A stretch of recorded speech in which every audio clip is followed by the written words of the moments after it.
पुराने जमाने में सदा यह माना गया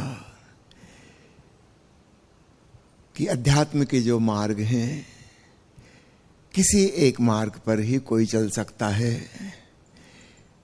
जैसे ज्ञान मार्ग, भक्ति मार्ग, कर्मयोग का मार्ग, हठ योग का मार्ग, तंत्र की साधना, सांख्य योग, सहज योग इत्यादि इत्यादि। ओशो ने हमें एक नई दृष्टि दी। हम मनुष्य के रूप में इन सब का समन्वय हैं। ये सब चीजें हमारे भीतर मौजूद हैं। कर्म भी, भाव भी, विचार भी, होश भी, सब चीजें मौजूद हैं और एकांगी मार्ग चुनने की आवश्यकता नहीं है। हमारा होना बहुआयामी है, मल्टी डायमेंशनल है। तो क्यों ना हम अपने संपूर्णता से अपने आप को स्वीकार करें। पुराने जो खंड खंड विभाजन थे, एक को स्वीकार करके बाकी को इनकार करने वाले, वे ऐसे थे कि कोई कहे कि मैं अपने राइट हैंड को पसंद करता हूं, मैं राइटिस्ट हूं, लेफ्टिस्ट नहीं हूं, बाएं अंगों को मैं खून नहीं भेजूंगा,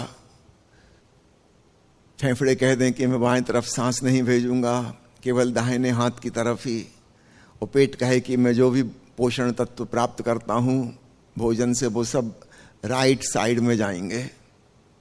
और विशेषकर हमें हाथ पसंद है तो हाथ को ही हम बड़ा करेंगे। ठीक है, हाथ तो बहुत बड़ा हो जाएगा, बाकी का पूरा शरीर सूख जाएगा, लेकिन क्या यह एक प्रकार की अपंगता नहीं हो जाएगी? व्यक्ति अपाहिज हो जाएगा। प्राचीन काल में कुछ ऐसा ही हुआ।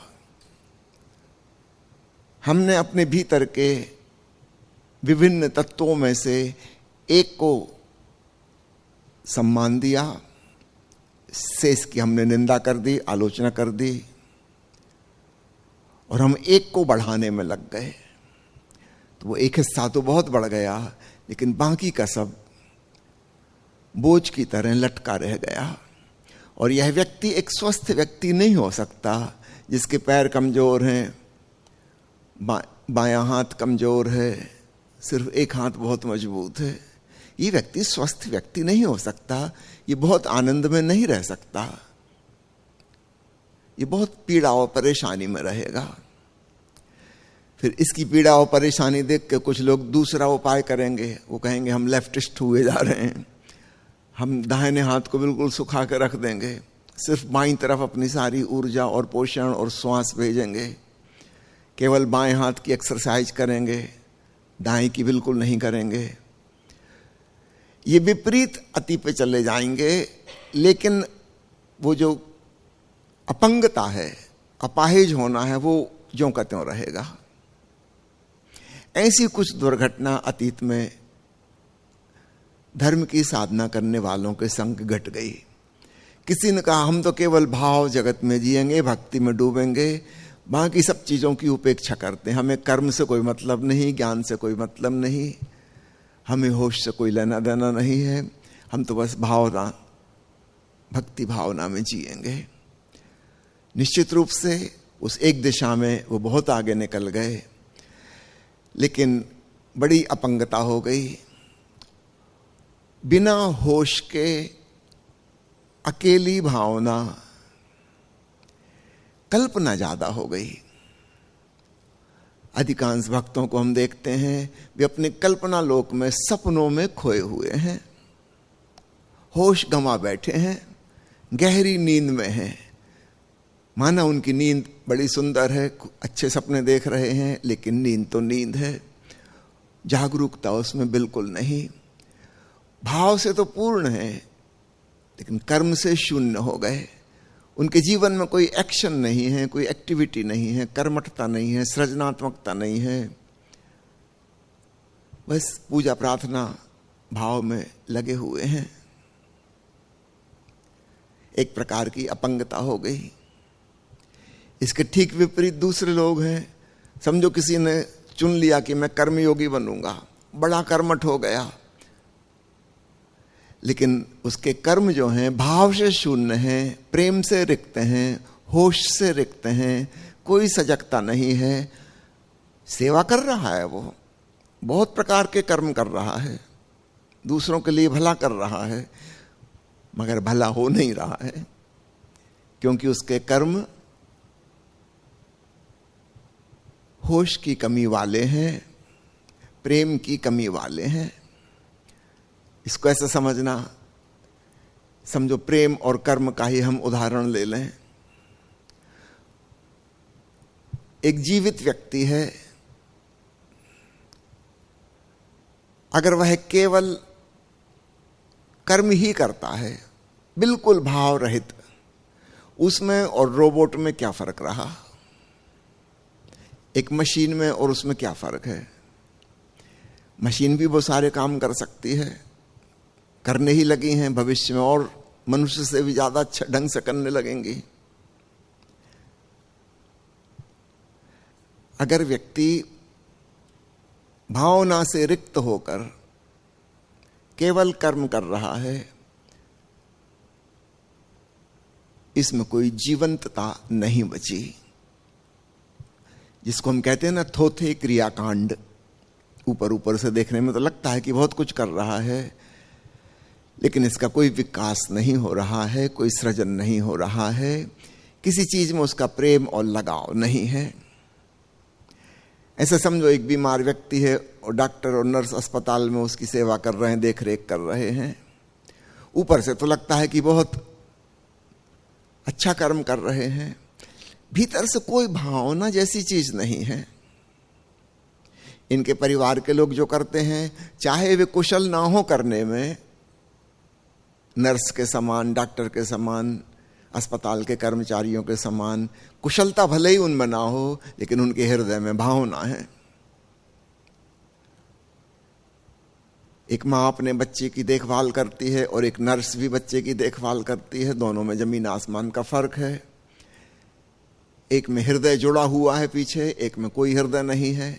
अपनी ड्यूटी है, नौकरी है, पैसा कमाना है, आजीविका उपार्जन का साधन है, इस बच्चे से कोई लेना देना नहीं, किसी प्रकार अपना कर्तव्य पूरा कर देना है बस। कितना फर्क हो गया दोनों में। तो कुछ लोग हैं जो इस प्रकार के कर्मठतापूर्ण जिंदगी तो जीते हैं, लेकिन भाव से बिल्कुल शून्य हैं, और इसलिए उनके कर्म मुर्दा कर्म हैं, यंत्रवत हैं, जस्ट लाइक ए मशीन। उसमें प्राण नहीं है, जान नहीं है। इसका ठीक उल्टा वो लोग हैं जो केवल प्रेम में और भावना में हैं और कर्म शून्य है, करते धरते कुछ नहीं। कवि हैं, गीतकार हैं, शायर हैं, कथाकार हैं, कहानी लेखक हैं, बस कपोल कल्पनाएं बड़ी बड़ी, बातचीत बहुत, पीछे एक्शन बिल्कुल नहीं। जहां कोई करने धरने का सवाल आया, उनसे कुछ होने वाला नहीं। ऊंची ऊंची बातें लिख सकते हैं, कह सकते हैं। आप जीवनी उठा के देखना बड़े साहित्यकारों की, और आप यही पाएंगे जो मैं कह रहा हूं।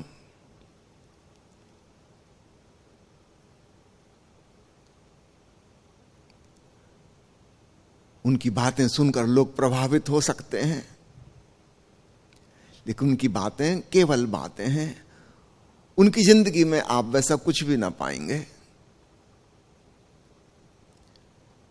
कवि से मिलने कभी ना जाना, उसकी कविता बस दूर से बहुत अच्छी लगती है, अगर आप उसके निकट पहुंचे तो आप पाएंगे वो तो सामान्य आदमी से भी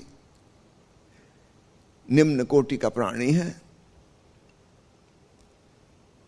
हाँ, किसी भाव तरंग में आके उसने सुंदर सुंदर गीत लिख दिए हैं, वो आप पढ़ के जो सोच रहे थे कि आदमी बहुत अच्छा होगा, वैसा आदमी वो ना मिलेगा, शायद सामान्य से भी गया बीता हो।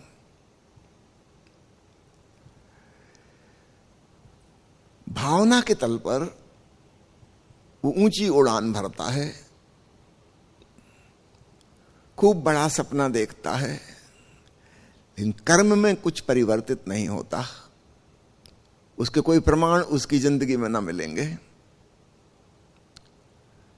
यह भी एक प्रकार की अपंगता है। तो कुल मिलाकर हमारे जीवन में जो सारी चीजें अगर समन्वित रूप से हो सकें, कर्म भी हो, भाव भी हो, होश भी हो, विचार भी हो, सब कुछ हो, तब हम एक पूर्ण मनुष्य की तरह, एक पूरे फूल की तरह खिल सकेंगे। कुछ लोग अति विचारशील हुए, उस क्षेत्र में बहुत आगे निकल गए, लेकिन अन्य सब क्षेत्रों में बुरी तरह पीछे पिछड़ गए। कार्ल मार्क्स दिन रात अध्ययन मनन करता रहता, पूरे विश्व का अर्थशास्त्र कहां कहां कैसा कैसा चल रही है, अर्थव्यवस्था, उसकी जानकारी उसने हासिल की, महान किताब लिख दी, अर्थव्यवस्था कैसी होनी चाहिए। आप जानते हैं उसके सारे बच्चे एक एक करके बीमार होते गए, मरते गए, उनकी दवाई का इंतजाम ना हो सका, क्योंकि उसने अपनी जिंदगी में एक पैसा कभी नहीं कमाया। पूरी दुनिया को जो बता गया कि अर्थव्यवस्था कैसी होनी चाहिए, अपनी स्वयं की कोई अर्थव्यवस्था नहीं।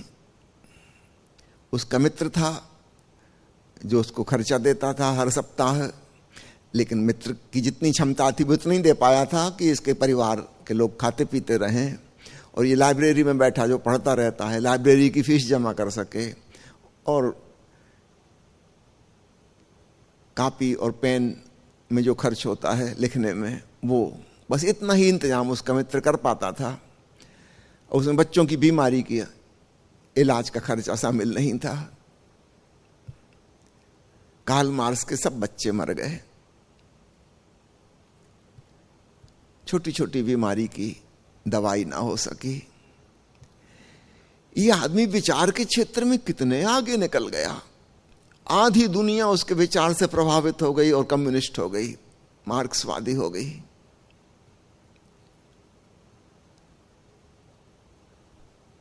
और अपनी अर्थव्यवस्था जीरो। तो इस प्रकार के बहुत उदाहरण आप देखेंगे दुनिया में कि एक क्षेत्र में तो बहुत आगे निकल गए और बाकी सब क्षेत्रों में बुरी तरह से पिछड़ गए। ऐसे ही हुआ कि हम राइट हैंड को सही मानते थे, हमारा राइट हैंड तो निकल गया बहुत दूर, बाकी का पूरा शरीर पीछे पड़ा रह गया, सब अंग तड़फ रहे हैं बाकी के। ये कोई स्वस्थ सुंदर सुडौल स्थिति नहीं है। सावधान, हमारे भीतर बहुत सारे आयाम हैं, उन सब की देखरेख करना, उन सब का ख्याल रखना हमारा कर्तव्य बनता है। यही अपने स्वयं के प्रति हमारा आत्मसम्मान होगा। किसी चीज को पीछे नहीं छोड़ना। ठीक है, थोड़ा बहुत परसेंटेज का अंतर हो सकता है, किसी व्यक्ति में कुछ ज्यादा प्रतिशत बुद्धि हो, किसी में कुछ ज्यादा प्रतिशत भावना हो, किसी में कुछ ज्यादा प्रतिशत कर्मठता हो। तो ज्ञान योग, भक्ति योग, कर्म योग इत्यादि नाम से जो विभिन्न धाराएं प्रचलित हैं, ठीक है, किसी में कुछ प्रतिशत ज्यादा हो सकता है, लेकिन इसका यह मतलब नहीं कि बाकी को हम बिल्कुल ही छोड़ देंगे। उन सब की मौजूदगी भी जरूरी है। उस सामंजस्य में, उस समन्वय और संतुलन में हमारे भीतर जो खिलावट होगी वह अद्भुत होगी। एक मल्टी डायमेंशनल ग्रोथ। हमने किसी चीज की उपेक्षा नहीं की, प्रकृति ने हमको जो कुछ दिया था हमने उस सब का पूरा पूरा सदुपयोग किया। ओशो इसको कहते हैं अखंड साधना पद्धति, खंड खंड नहीं। दूसरी बात और याद रखना, जो व्यक्ति अखंड ढंग से जीवन नहीं जिएगा, जो खंड खंड में से किसी एक अंश को चुन लेगा, बाकी को इग्नोर कर देगा, यह व्यक्ति अनिवार्य रूप से पाखंड में चला जाएगा, बचने का कोई उपाय नहीं।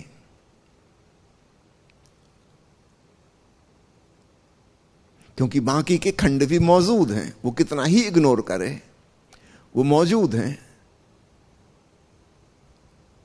यह व्यक्ति भीतर कुछ बाहर कुछ हो जाएगा, उसके व्यक्तित्व के हिस्से हो जाएंगे। एक जो बाहर प्रकट हो रहा है और भीतर बहुत सारी चीजें जो अवचेतन में अंधेरे में छुपी हुई हैं, इग्नोर कर देने से वो मिट नहीं गई, उनकी उपस्थिति तो रहेगी, प्रकृति ने जो दिया है वो मौजूद रहेगा। कई बार मित्र मुझसे पूछते हैं कि हमारे देश में इतने साधु सन्यासी हैं, महात्मा हैं, बार बार किसी न किसी का पाखंड उजागर होता रहता है, ऐसा क्यों?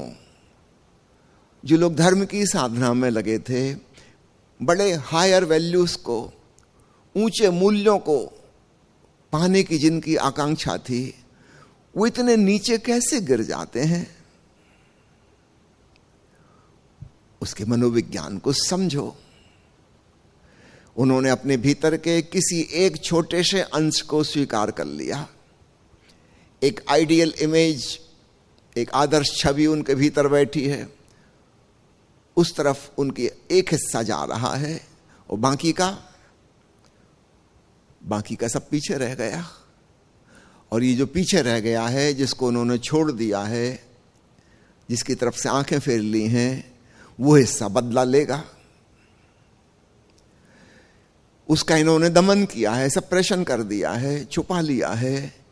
लेकिन जिस चीज को आप दबा रहे हैं, कालांतर में वह चीज ऊर्जा एकत्रित कर रही है और फिर वो अचानक विस्फोट करेगी। इसलिए धार्मिक आदमी जो महात्मा बनने की कोशिश में है, हम पाते हैं कि पुण्यात्मा की जगह कहीं पाप के गर्त में जा गिरा। और ऐसा आए दिन बार बार हम देखते हैं, फिर भी हम इस बात को नहीं समझते कि गलती कहां हो रही है। हम सोचते हैं कि ये व्यक्ति गलत था, फला इंडिविजुअल। नहीं, फला इंडिविजुअल का सवाल नहीं है, वो प्रणाली गलत थी, वो सिस्टम गलत था जिसका ये पालन कर रहा था। तो सिस्टम पर कभी हम प्रश्न चिन्ह नहीं लगाते। हम सोचें साधना तो बिल्कुल ठीक है, ये आदमी गलत था। नहीं, आदमी गलत नहीं था, आदमी ठीक था। वो शिकार हुआ है एक सिस्टम का, वो सिस्टम गलत था। ये जिसका पालन कर रहा था, वो धारणा, वो फिलॉसफी, वो सिद्धांत गलत था। ये बेचारा फंस गया। इसको सजा देने से, इसको जेल भेज देने से मामला हल नहीं होगा, क्योंकि हम उस सिद्धांत को, धारणा को, फिलॉसफी को अभी भी सही मान रहे हैं। फिर कोई ना कोई उसी का पालन करेगा, फिर मुसीबत में पड़ेगा। तो हम जिसको अपराधी कह रहे हैं, वो एक सिद्धांत का शिकार है। He is a victim of A philosophy. और उसको भी बात समझ में नहीं आ रही कि वो कैसे इस जाल में फंस गया। अच्छा करते करते अचानक ही बुरा कैसे हो गया। सज्जन बनने की कोशिश में दुर्जनता कहां से प्रकट हो गई। उसने अपने भीतर बहुत कुछ छिपा लिया था, दबा लिया था। वो सब इंतजार में थे, किन्हीं कमजोर क्षणों में वो प्रकट हो जाएंगे। प्यारे मित्रों, अपने व्यक्तित्व को उसकी टोटलिटी में समझना, मैन एज ए होल, संपूर्णता में, और इसमें कुछ भी उपेक्षा करने योग्य नहीं है। इस सब के प्रति हमें होशपूर्ण होना है, सम्मान से भरना है, प्रेमपूर्ण होना है, ताकि सबकी एक समन्वयपूर्ण खिलावट हो सके। एक अखंड जीवन पद्धति। निश्चित रूप से हमारी पुरानी धार्मिक धारणाएं, हमारे सिद्धांत इसके पक्ष में नहीं हैं। वे एक चीज को चुनने के लिए कहते हैं, बाकी की चीजों को इग्नोर करने के लिए कहते हैं। और ऐसा बहुत लोग कर चुके और हम देख चुके वो कैसी कैसी मुसीबत में फंसते हैं। अब समय आया है एक रेट्रोस्पेक्टिव व्यू मनुष्य जाति के पूरे इतिहास का लिया जाए, कैसे आदमी मुसीबत में फंसा, उसकी बेस, उसकी बुनियाद क्या थी, भूल चूक कहां थी। इंडिविजुअल को दोष दे के हम सोचते हैं कि मामला सुलझ गया, नहीं, उससे कुछ भी नहीं सुलझता, क्योंकि भविष्य में आने वाले इंडिविजुअल फिर वैसे ही करेंगे। समझो कोई चमत्कारी बाबा पकड़ा गए झूठ फरेब करते हुए, कोई मैजिक ट्रिक करते हुए, उनको सजा दे दी, लेकिन हम ये मान अभी भी रहे हैं कि चमत्कार संभव है, हमारी धारणा नहीं मिटी। हाँ, ये आदमी गलत था, ये झूठा था, बेईमान था, इसको दंड दिया जाए।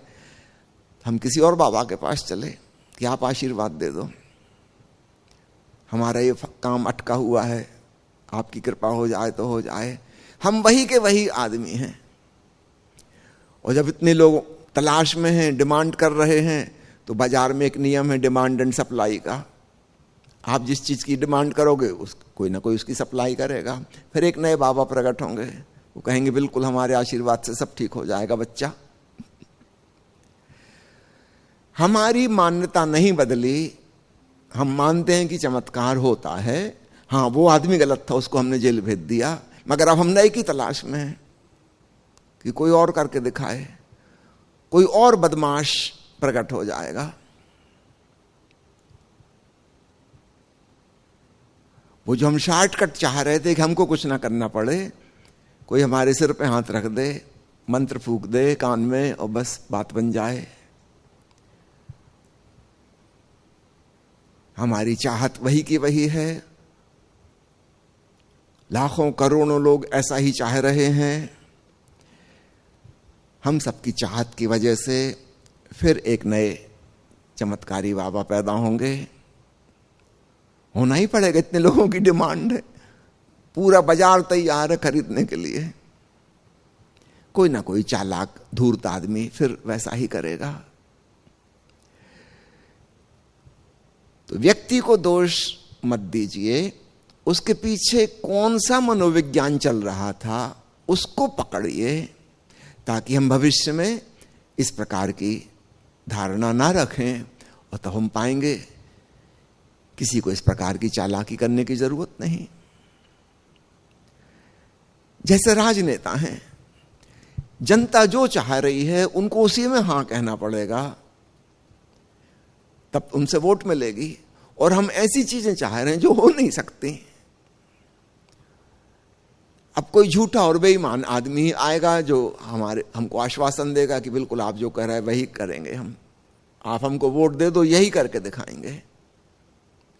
कोई उनसे नहीं पूछता भाई कैसे करोगे आप, ये भी तो बताओ। कोई पूछता ही नहीं, किसी को फुर्सत ही नहीं। बस वायदा हो गया, आश्वासन मिल गया, वोट डाल दी, फिर हम गालियां देना शुरू कर देंगे कि ये आदमी धोखा दे गया, ये पार्टी ठीक नहीं है। भाई पार्टी ठीक नहीं है कि जनता ठीक नहीं है? ये आपने तो चुनी थी।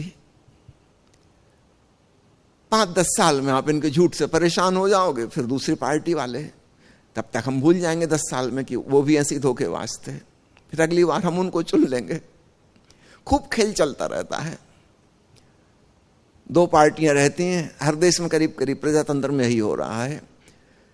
एक बार एक को जिताया, ज्यादा से ज्यादा 2 बार जिताया। इस बीच में हम समझ गए कि ये सब झूठ बोलने वाले थे, सब वायदे झूठे निकले। इस बीच में हम भूल गए कि पहले वालों ने क्या किया था। सब चोर चोर मौसेरे भाई। इस बीच में चूंकि उन्होंने कुछ किया नहीं है, उनके ऊपर कोई धब्बा नहीं लगा, और जो सत्ता में थे जिन्होंने कुछ किया उनके भ्रष्टाचार उजागर हो गए। दूसरी पार्टी को भी मौका नहीं मिला भ्रष्टाचार करने का। अब उनकी छवि उभर के अच्छी हो जाएगी इनकी तुलना में, फिर हम उनको जिता देंगे। वही भ्रष्टाचार वो आके करेंगे। तब तक पहले नंबर की पार्टी की छवि अच्छी हो जाएगी। भ्रष्टाचार करने के लिए ताकत चाहिए, जब ताकत है ही नहीं तो बहुत उज्जवल छवि हो जाएगी। बड़े बड़े ऊंचे आदर्श, बड़े वायदे, आश्वासन, हम ये कर देंगे वो कर देंगे, बस ये खेल चलता रहता, कभी ये पार्टी कभी वो पार्टी, फिर वो उससे उब गए, इसको चुन लो, इसको उब गए उसको चुन लो। हमारी बुनियादी मानसिकता नहीं बदलती कि कहीं हम कुछ ऐसी डिमांड तो नहीं कर रहे जो कि पूरी नहीं हो सकती। और अगर कोई सचमुच में पूरी करने की कोशिश करेगा, हम उसे गोली मार देंगे।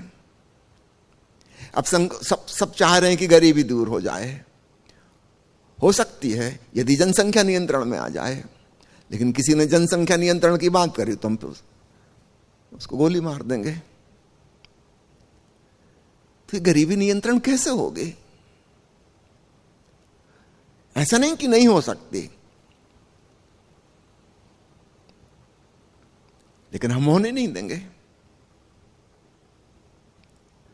कोई सचमुच में करना चाहेगा, हम उसको जिंदा ना छोड़ेंगे। अब राजनेता को झूठ बोलना ही पड़ेगा। वो ये भी नहीं कह सकता कि जनसंख्या नियंत्रण करो, और ये भी कहना होगा कि गरीबी हटा देंगे। दोनों बातें कहनी होंगी। ठीक ऐसा ही धर्मगुरुओं के साथ होता आया है। हम जो उम्मीद लगा के बैठे हैं वो हो ही नहीं सकता, और इसलिए ईमानदार व्यक्ति, निष्ठावान व्यक्ति, सत्यवादी हमें बिल्कुल पसंद नहीं। अभी थोड़े दिन पहले किसी का मैसेज आया कि बेटी का विवाह होने वाला है, आप आशीर्वाद दे दीजिए। मैंने कहा मैं आशीर्वाद नहीं देता, और अकेला मैं नहीं, आप किसी का भी आशीर्वाद ले लो। विवाह में कोई आशीर्वाद काम कर ही नहीं सकता, आज तक नहीं किया। कहने लगे नहीं गुरुजी आप नाराज होगा। कि भाई नाराजगी का सवाल नहीं, मैं तुम्हें सच्ची बात बता रहा हूं। सच्ची बात उनको सुनना ही नहीं है।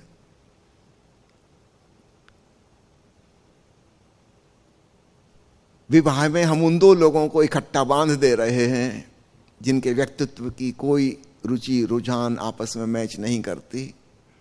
तुमने पढ़ाई लिखाई, डिग्री, शकल सूरत और धन पैसा देख के शादी कर दी। ये तो देखा ही नहीं कि उनके हृदय कभी मिल भी सकते हैं या नहीं मिल सकते। जन्म कुंडली मिला ली, दिल तो मिले नहीं। तुम कैसे उम्मीद कर सकते हो कि कुछ सुंदर होने वाला है?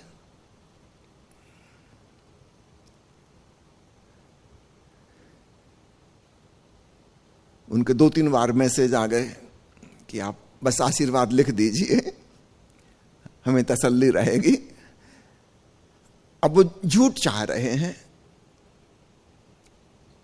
नहीं करो तो उनको बड़ी पीड़ा हो रही, तकलीफ हो रही है। 2 शब्द लिखने में आपका क्या बिगड़ता है? हमारा तो कुछ नहीं बिगड़ता, उन 2 की जिंदगी बिगड़ जाएगी हमारे 2 शब्दों में। फिर वो हमको गाली देंगे। अभी थोड़े दिनों पहले हरियाणा में एक तलाक का केस चल रहा था, और उन लोगों ने उस पंडित को भी बुलाया जिसने उनकी कुंडली में लाई थी, और उस पर भी केस चलाया कि यही आदमी जिसने कहा था कि 36 गुण मिलते हैं। अब पंडितों को, ज्योतिषियों को सावधान रहना चाहिए, आगे केस में वो भी फंसेंगे कि आपने आश्वासन दिया था। सदियों सदियों से झूठ का धंधा कर रहे हैं ज्योतिषी। ज्योतिषी यानी महा झुटल्ला, उससे बड़ा झूठ बोलने वाला कोई हो नहीं सकता। आप जो सुनना चाहते हो वो वही कह देता है। हाँ, साथ में थोड़ा सा कुछ जोड़ देता है कि ऐसा भी हो सकता है, कुछ खराब बातें, लेकिन उसका उपाय है, उपाय भी बता देता है। और आप यही सुनने गए थे, आप खुश होकर लौट आते हैं। ये ज्योतिषी का पालन पोषण कौन कर रहा है? यही जनता जो झूठ सुनना चाहती है, झूठ में जीना चाहती है, सत्य जिसको बिल्कुल पसंद नहीं, सांत्वना चाहिए, सत्य नहीं। तो चाहे वो राजनेता हो, चाहे वो धर्मगुरु हो, चाहे पंडित पुरोहित ज्योतिषी हो, सब के सब झूठे और पाखंडी होने को मजबूर हैं। और पाखंड की शुरुआत होती है हमारे व्यक्तित्व के खंड खंड होने से। उसमें से एक खंड को हम सम्मान देते हैं और अन्य की हम उपेक्षा कर देते हैं। इस बात को खूब गहराई से पकड़ना और एक सच्चे आध्यात्मिक साधक को अखंड साधना करनी चाहिए। हमारे व्यक्तित्व में प्रकृति ने हमें जो दिया है, जैसा दिया है, वह परमात्मा का उपहार है। उस सब का समन्वय करते हुए हम इस अध्यात्म के पथ पर अग्रसर हों।